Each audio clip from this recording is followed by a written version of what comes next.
निर्माण मोहादित संगदोषा अध्यात्म नित्य सदा सर्व काळ अध्यात्म ज्ञान नित्यत्वम 13व्या अध्याय नित्य कोणत्या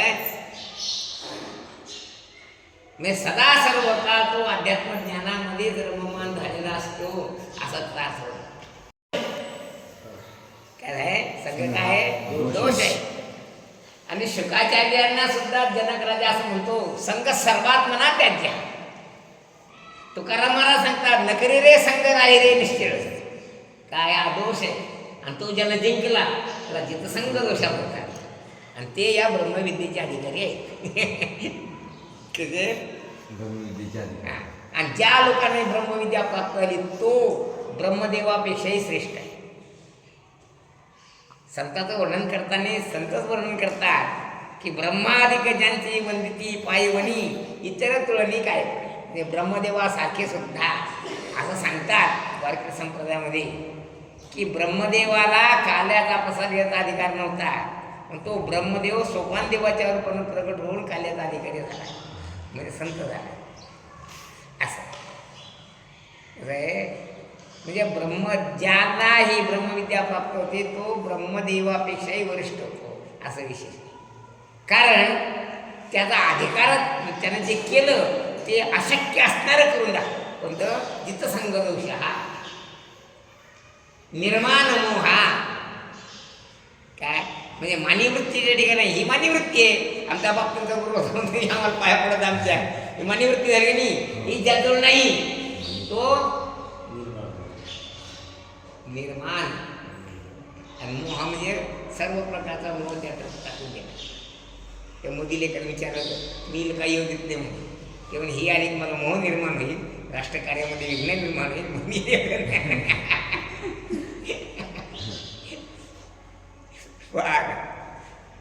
पुढे आणि सर्वकाळ ब्रह्मनिष्ठेमध्ये रममान असणे यास अध्यात्मनिष्ठा असे म्हणतात. आणि इत्यादी लक्षणाने जे युक्त पुरुष आहेत ते आता एक ध्यान ब्रह्म म्हणजे परमात्मा निरुपम आहे. निरुपम नित्य निरंश केप्य खंडे असा परमात्मा. कसा आहे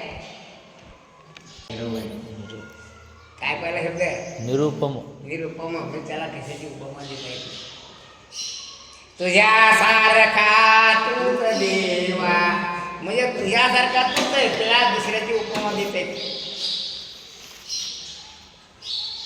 काय याला व्याकरणाच्या भाषेत अनन्वय अलंकार असं म्हणतात. राम रावण योर युद्ध राम रावण योर युद्ध. राम रावण युद्ध झालं राम रावणासारखंच झालं. काय सांगतात काय सांगतात किसन्या कसा आहे किसन्यासारखं आहे त्याच्यासारखं तुला कोणी कसा आहे कसं आहे किसन्या हा नाही ईश्वरीचा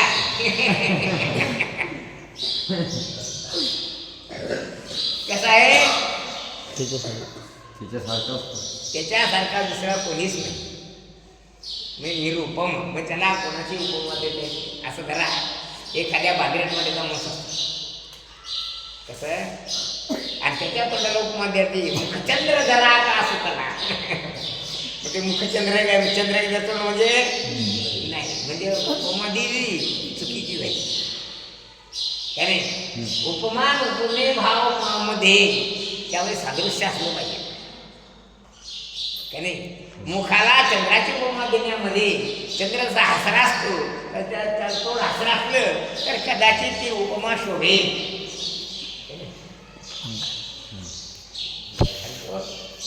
व्याकरण आहे पण आता काय करावं मग माहीत असणं आवश्यकच आहे. नित्य हे त्रिकाळा बाधित आहे. तिन्ही काळामध्ये त्याचा नाश बाद होतो. कसा आहे नित्य निरुपम नित्य निरंश. अंशामध्ये दोन भाग एक अवयव आणि अंश. अंशी भावामध्ये किंवा सावयव पदार्थामध्ये स्वगत भेद असतो. तर हे असतो जसं या हाताचा भेद आहे. काही काही तर दोन्ही मिळून भेद आहे. हा, कारण हा हात आहे देहाचे अवयव आहे. मग सावयव पदार्थामध्ये काय असतो? स्वगत भेद असतो. सजातीय पदार्थामध्ये सजातीय भेद असतो. आणि सजातीय पदार्थ विजातीय पदार्थ असे विजातीय भेद असतो. अर्थात स्वगत सजातीय विजातीय भेद रहित असा परमात्मा आहे. कशाबद्दल तुम्हाला सांगतो? ममई वांशो जीवलोकी याच्याबद्दल सांगतो आता. ममई वांशो या शब्दाचा मम एव अंश हा जीवलोक असा अर्थ. काय अर्थ होतो? ममई वांश शब्दार्थ काय होतो? मम एव अंश. मम एव एव जीवलोक अंश. याचा अर्थ जीव माझा अंश आहे. तेव्हा शास्त्र प्रमाणामध्ये किंवा शास्त्रीय चिंतनामध्ये परमात्मा कसा आहे? निरंश आहे. तेव्हा माझा अंश जीव आहे हे म्हणणं चुकीचं आहे.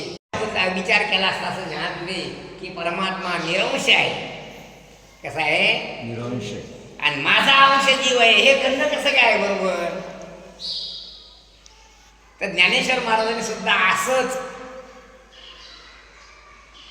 चांगदेव पाशिष्टीत लिहिलं. काय लिहिलं? चांगया हे चांगदेवा रवा जैसा कापुराचा तुझं मज तैसा भेद नाही. काय लिहिलं? काय लिहिलं? रवा जैसा कापुराचा. रवा जैसा कापुराचा म्हणजे कापुराचा रवा आणि कापूर याच्यामध्ये भेद नाही. काय मग याच उद्देशाने ममई वंशो जीवलोके या शब्दाचा अर्थ समजावा. की कारण अंशांशी भाव सांगण्यात तात्पर्य नसून काय तू आणि मी एक आहे हे सांगण्यात तात्पर्य असं नाही ठेवा. अर्थात जीव ब्रह्मैक्य या ठिकाणी भगवंताने सांगितलं हे ध्यानात असू द्यावं. अंशांशी भाव सांगण्यात तात्पर्य नाही. आणि म्हणायचंच ठरलं असं धरा देऊळ म्हणजे पृथ्वीचा एक अंश. याचा अर्थ असा नाही की देऊळ म्हणजे पृथ्वीचा अंश म्हणजे तितकी पृथ्वी तुटली असा अर्थ नाही. म्हणजे पृथ्वीमध्ये भेद निर्माण झाला असा अर्थ नाही. आणि भेद मानाचा ठरला तर काल्पनिक भेद मानावा. की चार भिंतीने जे मर्यादित जी आहे जागा आहे काल्पनिक भेद मानावा. त्याला अवच्छेदवाद म्हणतात शास्त्रात. असे बरेच वाद आहे. ममई वंशो जीवलोको या म्हणण्याचा अर्थ परमात्म्यामध्ये अंशंशी भाव आहे स्वगत भेद आहे असा अर्थ नाही. किंतु जीव ब्रह्मैक्य सांगण्याकरता रवा जैसा कापुराचा म्हणजे कापुराचा रवा आणि कापूर यांचे गुणधर्म समान असतात. तसे तुझे गुणधर्म माझे गुणधर्म एक असल्या कारणाने आपण दोघं एक यावं सांगण्यात तात्पर्य. अर्थात मनुष्य समाजामध्ये जीवलोकेमध्ये जीव जे आहे ते जीव परमात्म्याचे अंश आहेत म्हणण्यामध्ये हा तात्पर्य आहे की परमात्मा रूप आहे. वंशो जीवलोके जीवभूत सनातनः मनश्चेष्टानि इंद्रियाणि प्रतिष्ठानि कर्षति शरीरं यदवाप्नोति यज्ञाप्युत्क्रामतीश्वरः गृहीत्वैतानि संयाति वायुर्गन्धानि वाशयात्. सांगतो आता पहिले तुम्हाला प्रस्तावना सांगितली ममई वंशो म्हणजे हा परमात्म्याचाच अंश आहे. कोण? जीव हा परमात्म्याचाच अंश आहे. जसे रवा आणि कापुराचे दोघांचे गुणधर्म सारखे असतात त्याप्रमाणे जीवाचे आणि माझे दोघांचे गुणधर्म सारखे असल्यामुळे लक्षण सांगण्यात एकत्व सिद्धी. लक्षण सांगण्यात म्हणजे दोघांची लक्षणे एक असल्या कारणाने ते दोघे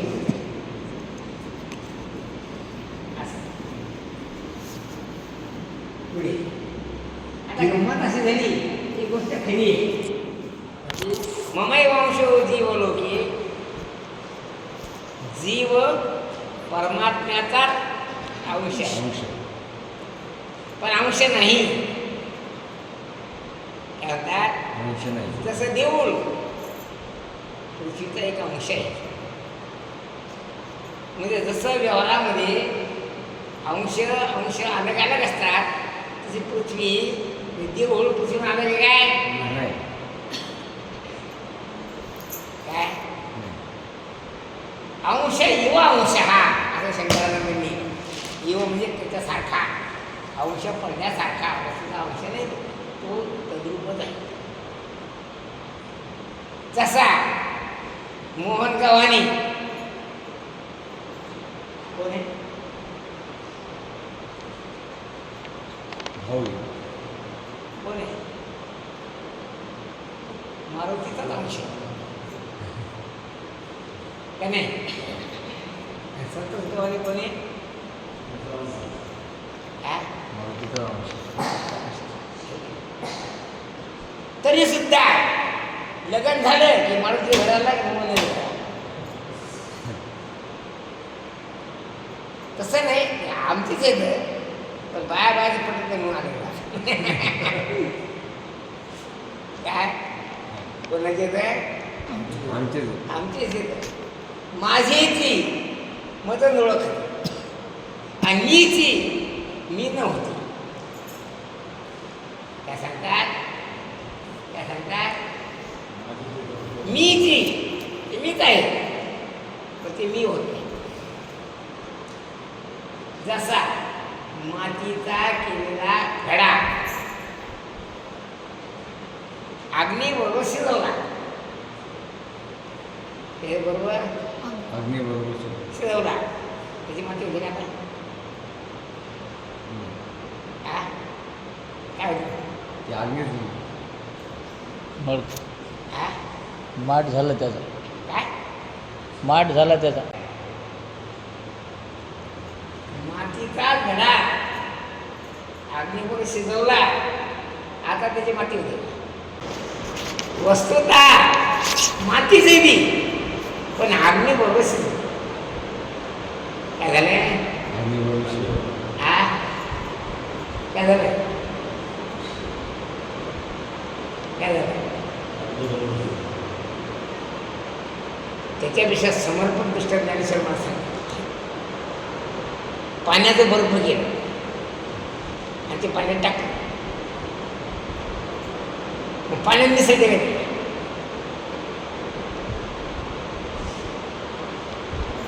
हा मिसळते पाण्यात नाही मिस हा मिसळते का नाही मिसळत का त्याचं उष्णता मान कमी आहे की नाही. वस्तुता पाणीच आहे ते मी ती मी नव्हती. माझी ती मजून ओळख काय सांगतात जसं अमोनिया रुपेश एकेशे बरेच का नाही पण आपापल्या शेतात निघालेला माल किशोर डोळ्याच्या घरात टाकत नाही घ्या नाही कोणाची ते कशी माहिती. किशोर माझीच म्हणते पण मला नाही ओळखत त्या. माझी ती मदत ओळखत मीची मी नव्हती. कसं झालं असं एवढा सगळा नाश कोणी गेला माहिती नाही. रेशमीनं आणि दीपीनं कोणी केला नाश एवढा काय हे रेशमी दिसायला मुळे नाजूक दिसायला मुळे खराब आहे ती का नाही. तसं अविद्या कल्पना येणे घटायची. जसं बर्फ पाणीच आहे पण पाणी होत नाही. त्या जीवात्मा मीच आहे पण मी होत नाही कारण अविद्येची संगत अविद्या लागली. एक नंबरचा अभंग आहे अविद्या कल्पना येणे झाला जीव मायोपाधी शिव मुनी आहे ना. हा ममैव अंश माझाच अंश आहे नाही नाही मीच आहे, पण आता ते मी राहिले नाही. कारण कारण अविद्येचं संघ. अविद्या. त्या बदमासाने एक बायको होती. कोण्या बदमासानं रुपया राहुल्या. आता आमच्या दोघांचे म्हणजे पंच सारख्या चक्रामध्ये इकडून तिकडे ह्याप्रमाणे फळे आले आणि ह्यामध्ये मला फळी नव्हती. तेच गावगाव केलं तर संध्याकाळी घरी आले. आता आम्हाला इकडून ते भटकवत होतं आणि जागेवर राहा.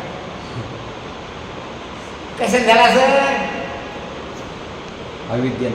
हा अविद्या आणि कल्पना. काय झालं. म्हणून भगवान म्हणतो हे माझेच आहेत, पण अविद्या संबंधाने हे काय झाले वेगळं. हा पा ममई वंशो जीव. जीव होतास सनातन. सनातन म्हणजे काय. आता चालू आहे सनातन शब्दाचा प्रकार. हा धर्म कोणता आहे. सनातन धर्म. सनातन ममय म्हणजे निर्विशेषस्य चिदेक रसस्य ब्रह्मणा. मम शब्द ममय अर्थ असं. मम म्हणजे माझा, माझा म्हणजे मनाचा. मी जो निर्विशेष परमात्मा आहे त्याचा. चिदेक रस जो परमात्मा आहे त्याचा. मी ब्रह्मरूप जो मी आहे त्याचा तो अंश. अविद्या कल्पित भाग हा म्हणजे काय झालं. अज्ञान तसा भाग कल्पल्या गेला. काय लिहिलं इथं. काय लिहिलं पाहता. मम एव निर्विशेषस्य चिदेक रसस्य ब्रह्मणा अंश इव अंश हा अविद्या कल्पित भाग आहे. जीवलोके म्हणजे संसार आहे ना.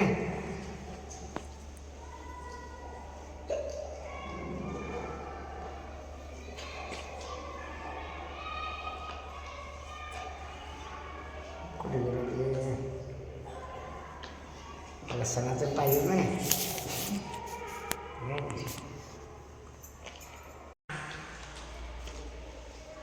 नित्यतः ममय वंशो जीव लोके जीवभूता इति.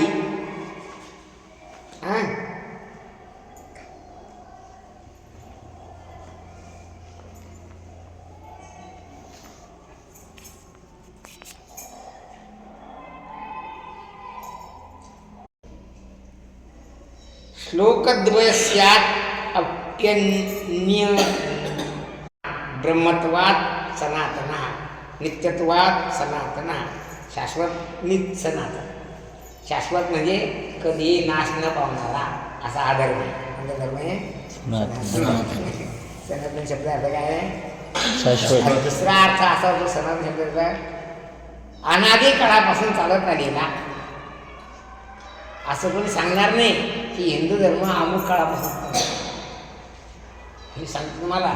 इस्लाम धर्म कधी सुरू झाला आहे. मोहम्मदापासून का नाही. बुद्ध धर्म कधी सुरू झाला आहे. सिद्धार्थ गौतम. सिद्धार्थ गौतमापासून. जैन धर्म कधी सुरू झाला आहे. वर्धमान. हा महावीर वर्धमान. महावीर धर्मापासून. मानभाव कधी सुरू झाले. कृष्ण भटापासून. तर हिंदू धर्म कधी सुरू झाला आहे. कारण असं चिंतन आहे हे सगळे धर्मसंस्थापक पहिले नाही हिंदू होऊन जन्माला आले आणि नंतर यांनी यांचं नवीन काढलं की नाही. असं जरा मुसलमानाच्या घरी पोरगा जन्माला आला तो कोण असतो. हिंदू असतो. प्रयत्न त्याला मुसलमान करतात की नाही. काय अर्थात हिंदू धर्म कसा आहे. शाश्वत. अनादी. सनातन. सनातन म्हणजे अनादी काळापासून. म्हणजे असं कोणी सांगू शकत नाही की आतापासून हिंदू धर्म सुरू झाला. तसं जीवभूतच सनातन हा म्हणजे अनादी काळापासून हा जीवत्वाला प्राप्त झाला. कधी झाला नाही. काय जीवाला जीवत्व कधी प्राप्त झालं हे कोणाला माहित नाही. काय पण एक गोष्ट खरी काय खरी गोष्ट आहे की हा माझाच अंश आहे, अर्थात मीच आहे त्या रूपात. असं जरा सगळे जीव एका जागेवर गोळा केले की त्याचं नाव ईश्वर. काय सगळे जीव एका जागेवर केले की काय त्याचं नाव काय आहे ईश्वर. पहा, सगळ्या जीवाला किती डोळे येतं? किती डोळे सगळ्या जीवाला? जरूर. हा? अनंत हा? अनेकाद्भुत दर्शनम अनेक दिव्याभरणम दिव्यानेकोद्यतायुधम. काय विश्वतश्च काय झालंय? काय झालंय? अनेक मग कोण अनेक डोळे बनायचे तर ईश्वराचे ईश्वर. मग सगळे जीव एका जागेवर गेले की ईश्वर होतो. ते सगळ्याची मतं एका जागेवर केले की तो पंतप्रधान होतो का नाही? अर्थात सगळे जीव माझाच अंश नाही, मीच आहे. पण हे अलग पडले कशाने? अविद्या आणि कल्पना. हा अविद्या कल्पना. अविद्या कल्पना येणे झाला जीव आहे ना, किंवा हे अहंकारानं बाजूला पडलं. रुपेश, तुला बायकोचं मग आपल्या बायकोचं पटत नाही. पटत नाही याचा अर्थ काय आहे? अहंकार. अहंकार, अहंकार. अभिमान. मग कोणाचा अभिमान धरला नाही? त्याचा अभिमान धरला नाही, त्याचा नाही धरला. नैवेद्याची त्याचा नरसी अभिमान. कशाला धरतो बाबा एवढा अभिमान? का असं या दावी जीवामध्ये जीवा इतकी कपायचा अभिकार धरतो? हे आमचं मत आहे ते आहे नाही. हा. आता गंमत अशी आहे,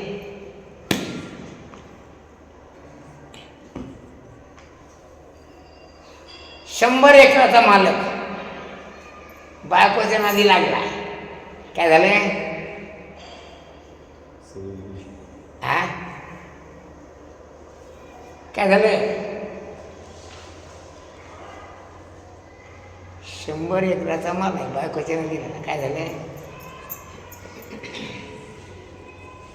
काय झालं? 2 भाग झाले. 50 एकराचा मालक कटला अर्धा कटला का नाही? हा तिचा अभिमान नसतं धरलं तर 100. 100 एकराच मार्ग असतात.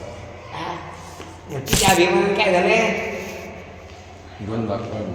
हा दुसरी गोष्ट, जेव्हा एकाच होते ना ते हात 2 दिवस येऊन निघून राहतात. काय आता आता 4 वाजता पळायला ही उठपळ्याची माग कशामुळे लागली? हा बायकोचा अभिमान. बायकोचा अभिमान झाला. तसं जीवाला प्रकृतीचा अभिमान धरला, अविद्येचा मायेचा अभिमान धरला, त्यामुळं याच्या माग उठपळ लागला. हा जात नाही, तसा जात नाही, काहीतरी बरोबर घेऊन जातो. समजा तू चांगले पडला गेला, एकटा जातो काय? नाही. मग काय करतो? सोबत हा सोबत घेऊन जातो. काय नाही सोबत काय नेतो? हा त्याने कोणा चालला तो काय बरोबर काय नाही बरोबर कधी झाला. तसा हा जीव ज्यावेळेस जातो एकटा जात नाही. काय काय बनवतो? मनःषष्ठानी इंद्रियाणी. काय 5 इंद्रिय 6वं मन.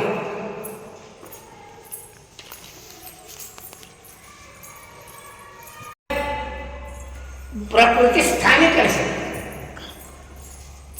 बाया घेऊन बसा, माणसं बसा. काय जातो? कुठे जातो?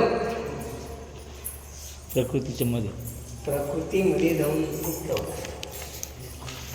प्रकृती म्हणजे माया, माया म्हणजे अविद्या.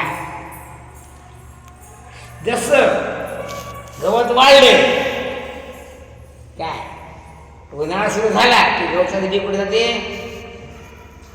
जमिनीत हा? जमिनीत जमिनीत जाते. अर्थात अव्यक्त आदीनी भूतानी व्यक्त मध्यानी भारत अव्यक्त निधनान्यव. काय अगोदर कसे होते? अव्यक्त म्हणजे न दिसणारे.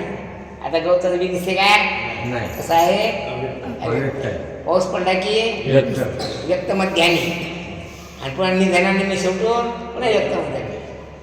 तसे कर्मबीज हा जीवात्मा मनासह वर्तमान 6 इंद्रिय घेऊन प्रकृतीच्या ठिकाणी विश्रांती घ्यायला जाते. कुठे जाते? प्रकृतीच्या- मनःषष्ठानी इंद्रियानी प्रकृती स्थानी करते. ममैवांशो जीवलोके जीवभूतः सनातनः मनःषष्ठानि इंद्रियाणि प्रकृतिस्थानि करशति. हा जातो पण एक वेळ अशी येते, कोणी मग जरा ते गेला काय त्या व्यवहार करण्याकरता काही साधन सामग्री लागते. आणि काही नाही म्हणलं, हात पाय नाक कान डोळे लागतातच का नाही? हो. म्हणजे जीवात्मा ज्या वेळेस जातो उत्क्रामंतम स्तंभापी. उत्क्रमण म्हणजे उडी मारून जाणे. काय करतं? ज्या वेळा जीवात्म्यासून उडी मारून जातो उत्क्रमण करतो. उत्क्रामंतम स्तंभापी गुंजानं वा गुणान्वितम्. गुणाचा भोग घेण्याकरता 14 सांगलेले गुण काय? सत्वगुण रजोगुण तमोगुण या गुणाप्रमाणे भोग भोगण्याकरता तो गुणान्वित म्हणजे गुणवान होऊन जातो. काय पण हिंमत अशी आहे जे मूर्ख असतात त्यांनाही समजत नाही. विमुडा नानुपश्य पश्चिम ते पाहू शकत नाही. आणि जे पाहतात ते ज्ञानचक्षुषा पश्यन्ति. ज्ञानी लोक पाहतात. कसे पाहतात? ज्ञानी लोक आहेत. वाचा.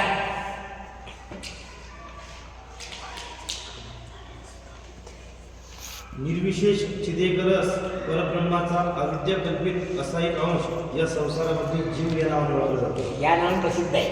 हा. जसा श्वेतशंखाचा नेत्रस्थित पृथ्वीशी आध्यात्मिक संबंध. श्वेतशंखा. श्वेत म्हणजे पांढरा. शंखाचा रंग कसा आहे? पांढरा. पांढरा. पण शंख अंगाचा ढवळा परी दोषही भासला पिवळा. कोणी दोषाने भासला? कावीळ. काविळी आणि जवळ देशात पिवळा. पितिमा म्हणजे पिवळेपणा. वाचा.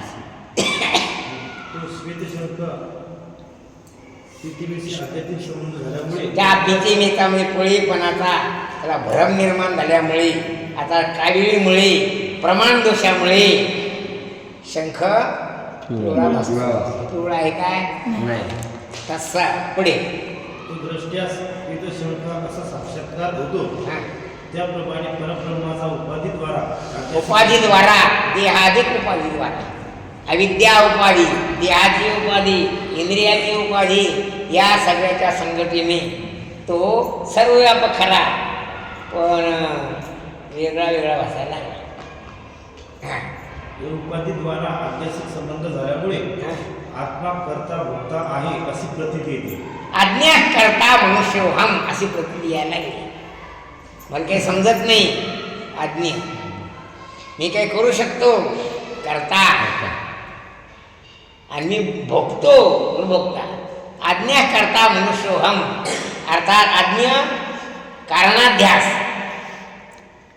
करता सूक्ष्म शरीराचा अध्यास आणि मनुष्योहम स्थूल शरीराचा अध्यास. तिने देहाचे अध्यास म्हणजे तिने देहाचा भ्रम मी देहवान आहे असं याला वाटलं. पुढे अर्थात आत्मस्वरूपाच्या ठिकाणी आध्यात्मिक संसारित्व येते. वास्तविक नाही.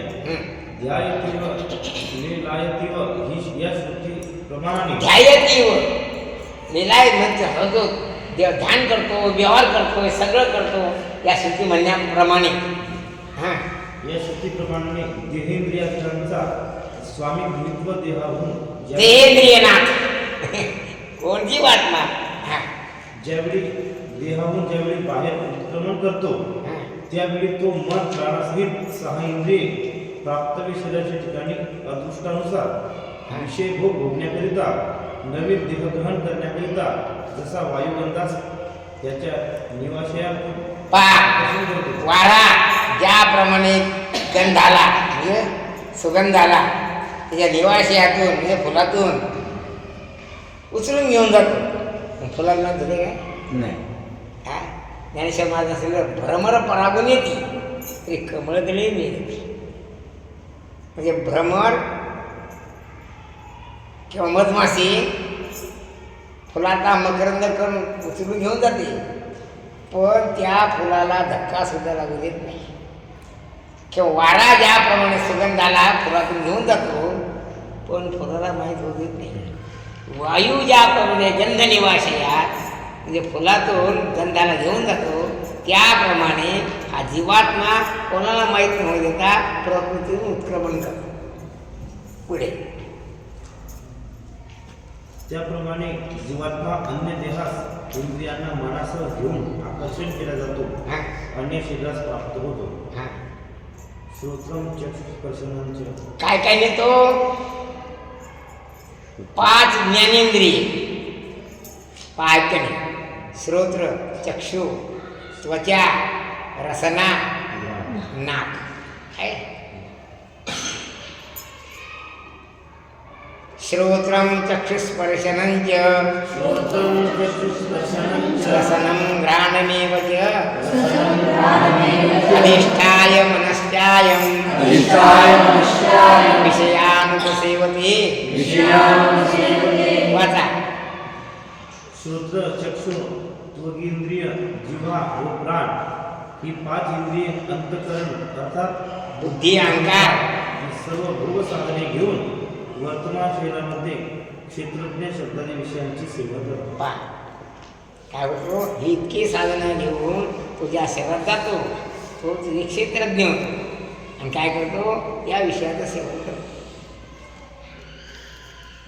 पुढे उत्क्रामंतं श्रम वापी पुंजानं वा गुणान्वितं विमूढानां पश्यन्ति पश्यन्ति ज्ञानचक्षुषा यतन्तो योगिनश्चैनं पश्यन्त्यात्मन्यवस्थितं यतन्तोऽप्यकृतात्मानो यतन्तोऽप्यकृतात्मानो नैनं पश्यन्त्य चेतसः. नैनं पश्यन्ति चेतसः. उपाधीचे उत्क्रमण झाले असता उपाधीमध्ये स्थित असताना भोग भोगताना गुणान्वित म्हणजे गुणांचे विकार सुख दुःख काम क्रोध मोह भय इत्यादींनी अन्वित झाला असता आणि नियुक्त झाला असता म्हणजे जीवात्मा ज्या वेळेला सगळा तो भोग बघतो तो गुणान्वित झाला असता. हां इत्यादींनी अन्वित झाला असता वस्तुचा तो स्वभाव आणि निष्कलंक निष्क्रिय निर्विकार निर्विकल्पक चिदेकरस आनंद घन असा आहे.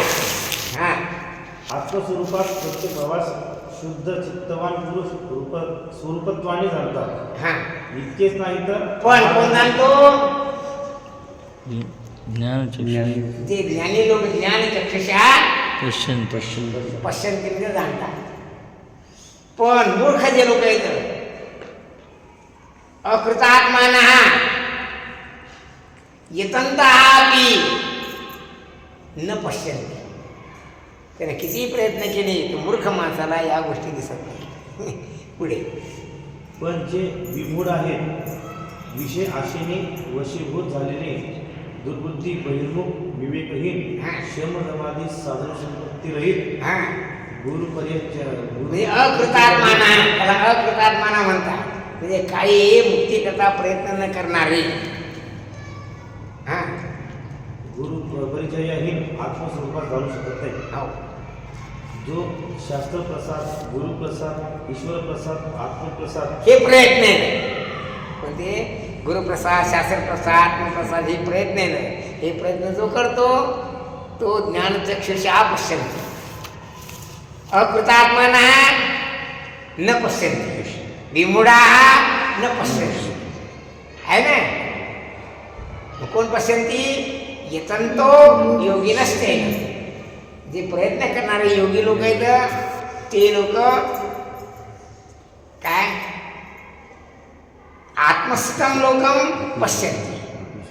जे आत्मस्वरूप अवस्थानामध्ये गेले ही गोष्ट जाणतात. जे गेले नाही मूढाः न पश्यन्ति. पुढे ईश्वरप्रसाद, आत्मप्रसाद यांनी युक्त सदसद विवेक, शमदमादी साधन संपत्तीने युक्त श्रवण, मननिधी, ध्यासन या सर्व साधनासह मोक्ष सिद्धार्थ जो प्रयत्न करतो तो समाहित चित्ताचा पुरुष बुद्धी प्रकाश स्वरूप आत्म्यास यथार्थत्वाने जाणतो. परंतु ज्याला गुरुप्रसाद नाही, काय ज्याने श्रवणाची साधन सामग्री केली नाही, जे ऐकायला बसतच नाही तर ते आत्मस्वरूपात जाऊ शकते. ते आत्मस्वरूपात जाऊ शकत.